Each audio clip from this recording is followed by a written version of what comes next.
Souls connect audio books सुनने वाले सभी प्रिय बहनों और भाइयों को मेरा हृदयपूर्ण प्रणाम। हम पढ़ रहे हैं पुस्तक क्रोध से प्रेम की ओर। आज हम पढ़ेंगे इसका अध्याय 9, अशांति के बीच विघटन से प्रेम की ओर। From disruption to love in the midst of chaos। इसे लिखा है वास्को गैस्पर ने। वास्को ने यूनिवर्सिटी ऑफ कोइम्ब्रा से मनोविज्ञान में यानी साइकोलॉजी में डिग्री प्राप्त की है। उनकी मुख्य रुचि ध्यान की विभिन्न पद्धतियों जैसे माइंडफुलनेस, हार्टफुलनेस, प्रेजेंसिंग आदि को साइकोथेरेपी, न्यूरोसाइंस एवं अन्य प्रमाणित यानी सर्टिफाइड सफल तरीकों से जोड़ने में है। वे कई नामी संस्थाओं जैसे Presencing Institute, Heartfulness Institute, Search Inside Yourself Leadership, IFS Institute आदि द्वारा सर्टिफाइड हैं। तो चलिए आप और हम मिलकर अपने इस अध्याय को पढ़ना प्रारंभ करते हैं। एक भयंकर तूफान, अ परफेक्ट स्टॉर्म। वर्ष 2020 की कोविड महामारी के बीच मैंने ये शब्द पहली बार लिखे थे। अब पीछे मुड़कर देखता हूँ तो यह देखना बड़ा दिलचस्प है कि दुनिया कितनी तेज़ी से बदल गई है। वे सारी चीज़ें जिनके अस्तित्व को हम कोई महत्व नहीं दिया करते थे, अचानक गायब हो गईं। बहुत साधारण सी व नगण्य सी लगने वाली चीज़ें जैसे सुबह घूमने जाना या अपने किसी प्रियजन को गले लगाना कहीं खो से गए हैं। दुनिया जैसे एक ओर तो थम सी गई थी और दूसरी ओर बेहद तेज़ी से बदल भी रही थी। हमारा जीवन हमेशा से ही नश्वर और अस्थायी रहा है। ग्रीस के दार्शनिक हेराक्लिटस के अनुसार जीवन में सिर्फ बदलाव ही स्थायी है। लेकिन यह कुछ अलग था। यह बदलाव वैश्विक था और प्रत्यक्ष या अप्रत्यक्ष तरीके से एक ही वक्त में हर कोई इससे प्रभावित था। स्कूल बंद हो चुके थे, स्वास्थ्य प्रणाली पर बेहद दबाव बना हुआ था और वैश्विक अर्थव्यवस्था भी बेहद कमज़ोर हो गई थी। लाखों लोगों की मृत्यु हो गई। उद्योग व्यवसाय अभी तक उसके प्रभाव से उबर नहीं पाए हैं और लाखों लोग अभी भी बेरोज़गार हैं। हमें अपनी जीवन शैली को बदलना ही होगा। कई लोगों को भय, क्रोध, निराशा और मायूसी जैसी भावनाओं को झेलना पड़ा। ये भावनाएं और तकलीफ़ें क्या कुछ कम थीं कि हमें कहा गया एक दूसरे से दूरी बरतें, एकांत में रहें। घर में बंद होना कुछ ऐसा था जैसे कोई हमसे कह रहा हो कि सोफे पर बैठे बैठे अपनी इस दुनिया को बस ढहते हुए देखो, कुछ भी कर पाने में असमर्थ। इस परिस्थिति ने हमारी भावनाओं को और भी चुनौतीपूर्ण बना दिया। कई शोध कहते हैं कि हम सामाजिक प्राणी हैं और एक दूसरे के साथ हमारे संबंध हमारे मानसिक स्वास्थ्य के लिए बेहद ज़रूरी हैं। सामाजिक मेलजोल की कमी और अकेलापन हम में उदासी, अवसाद, पाचन की गड़बड़ियाँ, डिमेंशिया जैसी कई बीमारियों को न केवल संकट के समय बल्कि सामान्य दिनों में भी बढ़ा देते हैं। यही नहीं, छोटी सी जगह में बंद जिंदगी जीते हुए कई लोगों को पोस्ट ट्रॉमेटिक स्ट्रेस डिसऑर्डर या PTSD हो गया। मनोवैज्ञानिक बेसिल वॉन डर कॉक के रिसर्च ने साबित किया कि सिर्फ दुर्घटना के बाद ही नहीं बल्कि इस तरह की प्रलयकारी परिस्थितियों में जीते हुए भी लोगों को PTSD हो सकता है। मैंने एक मशहूर टीवी रिपोर्टर से सुना था कि जब पुर्तगाल में कोविड के दौरान उसके पिताजी की किसी अन्य बीमारी से अस्पताल में मृत्यु हुई तो उसे उनसे मिलने नहीं दिया गया और उनके आखिरी वक्त में वह उनके साथ नहीं रह पाया था। उनकी अंतिम यात्रा में भी बहुत ही सीमित संख्या में लोगों को आने दिया गया और किसी को भी सांत्वना के लिए भी एक दूसरे को गले नहीं लगाने दिया गया। एक चीखती हुई सी खामोशी भरी दूरियां। हम में से अधिकतर के लिए औरों का स्पर्श बहुत ज़रूरी है। यह हमें हमारी अपनी भावनाओं को नियमित करने व अन्य लोगों के साथ सामीप्य महसूस करने में मदद करता है।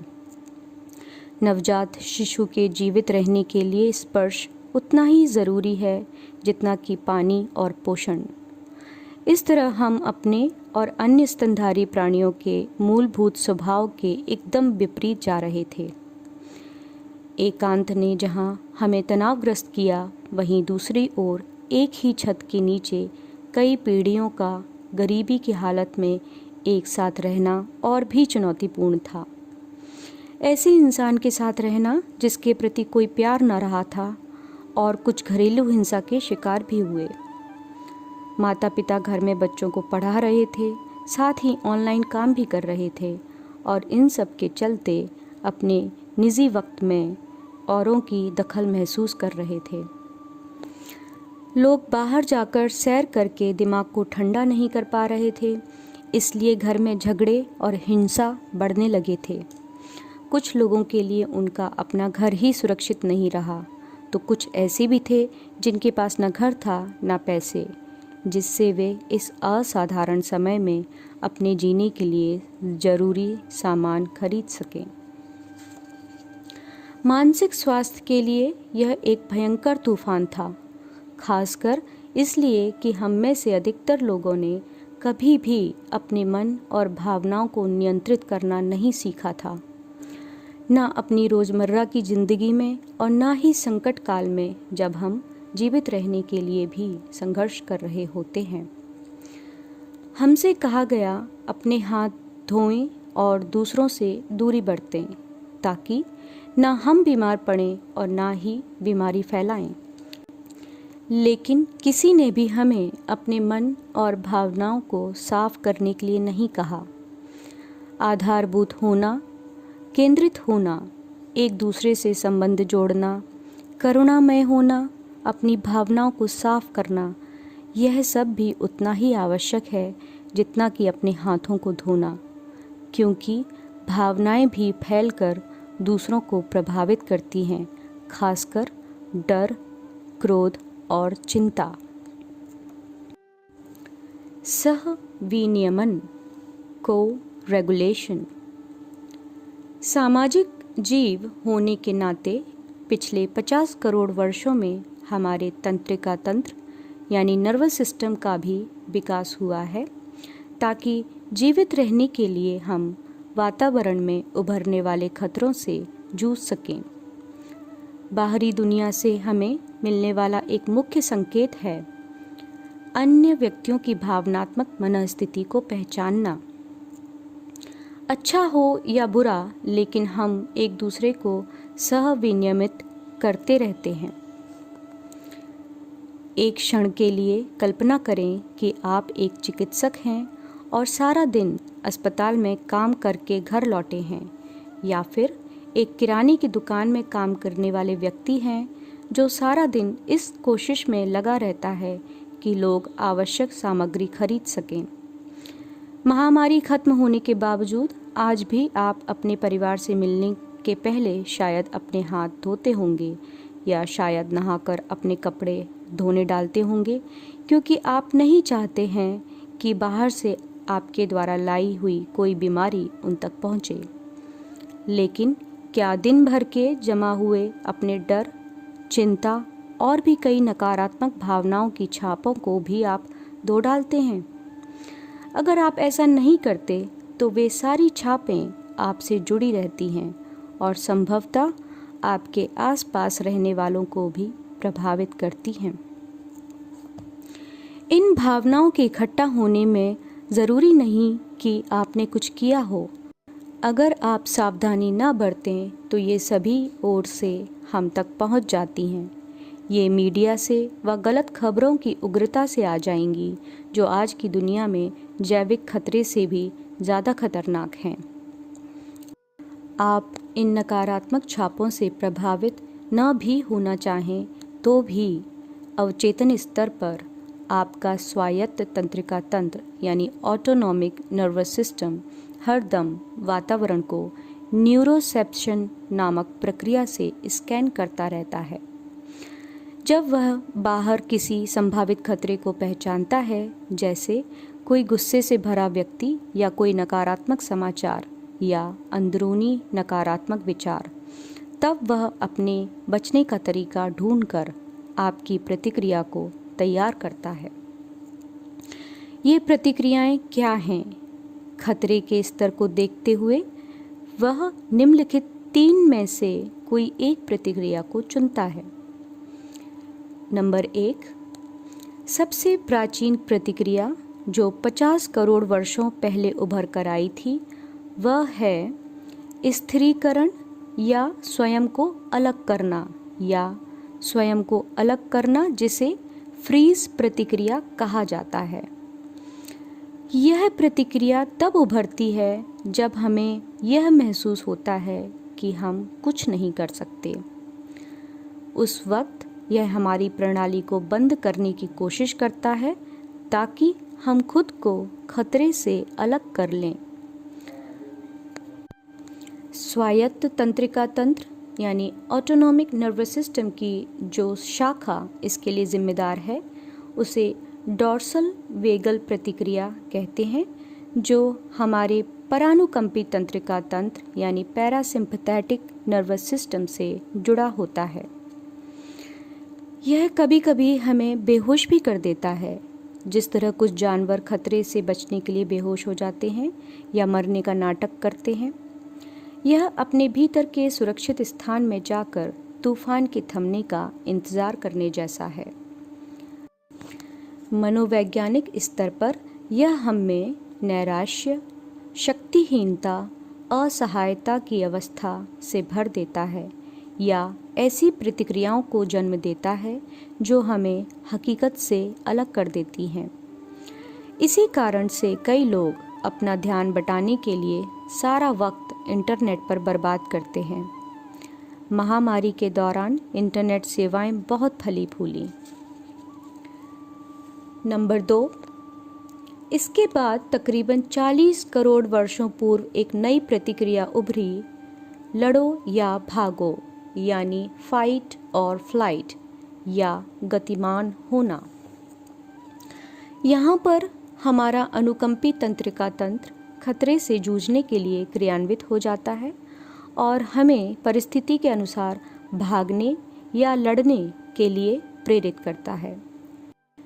जब यह प्रतिक्रिया क्रियान्वित होती है, तब कुछ लोग क्रोध और कुंठा महसूस करते हैं यानी लड़ाई, या फिर डर और चिंता महसूस करते हैं यानी भागना, और कुछ को घबराहट का दौरा पड़ने लगता है। एड्रेनलिन और कॉर्टिसोल जैसे हार्मोन का हमारे शरीर में तेजी से संचार होता है, जिससे रक्तचाप बढ़ जाता है और हमारे हाथों व पैरों में खून का बहाव बढ़ जाता है ताकि हम लड़ सकें या भाग सकें। मानसिक तौर पर हम ज़्यादा चौकन्ने हो जाते हैं और तटस्थ उत्तेजनाओं को भी संभावित खतरा समझ लेते हैं। शोध बताते हैं कि कोई व्यक्ति जब इस तरह की मानसिकता से गुजर रहा होता है, तब अगर उससे कोई तटस्थता से भी बात करे तो वह उसे खतरा समझता है। हमारे कानों के मध्य भाग की हड्डियां भी अपना स्थान थोड़ा बदल देती हैं ताकि हिंसक जानवरों की तरह ऊंचे और निचले स्तर की ध्वनि तरंगों के प्रति ज़्यादा सचेत हुआ जा सके। ऐसी स्थिति में मध्यम स्तर की ध्वनि तरंगों को सुनने की क्षमता घट जाती है, जो सामान्यतया इंसानों की आवाज़ होती है। इसलिए जो लोग मानसिक तनाव से गुजर रहे होते हैं, उन्हें एक दूसरे की आवाज़ कम सुनाई देती है। और नंबर 3, करीब 20 करोड़ वर्षों पहले एक और नई प्रतिक्रिया उभरी, संबंधों की, सुरक्षित महसूस करने की व सामाजिक तौर पर एक दूसरे के साथ जुड़ने की। इसी कारण से हम एक दूसरे को सहयोग देने में सक्षम हुए। इसे वेंट्रल वेगल प्रतिक्रिया कहते हैं और यह भी हमारे परानुकंपी तंत्रिका तंत्र यानी पैरासिम्पैथेटिक नर्वस सिस्टम का हिस्सा है। यह हिस्सा स्वास्थ्य, विकास, सामाजिक मेलजोल, नवीनीकरण और व्यक्तिगत व सामाजिक नियमितता के लिए जिम्मेदार है।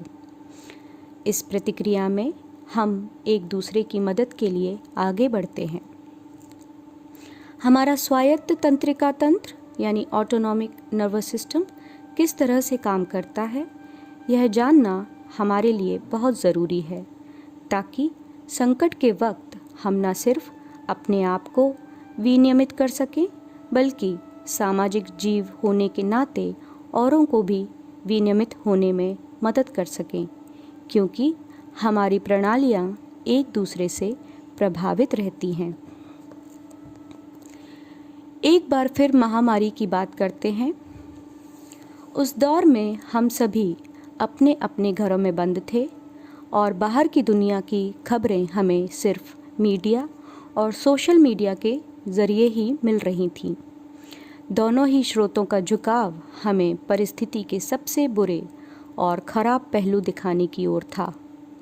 ऐसी जानकारी प्राप्त होने पर हमारे जागरूक रडार यानी कॉन्शियस रडार के अंतर्गत काम करने वाले हमारे न्यूरोसेप्शन तंत्र ने खतरे को महसूस किया और लड़ो या भागो यानी फाइट और फ्लाइट वाली उचित प्रतिक्रिया को क्रियान्वित किया।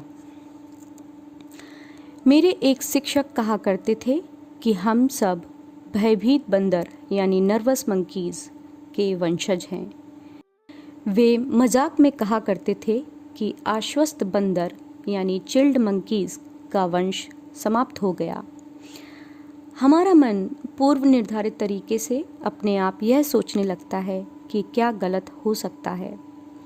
हम सबसे खराब परिस्थिति का पूर्वानुमान लगाने में माहिर हैं, क्योंकि ऐसा करना हमारे जीवित रहने के लिए आवश्यक था।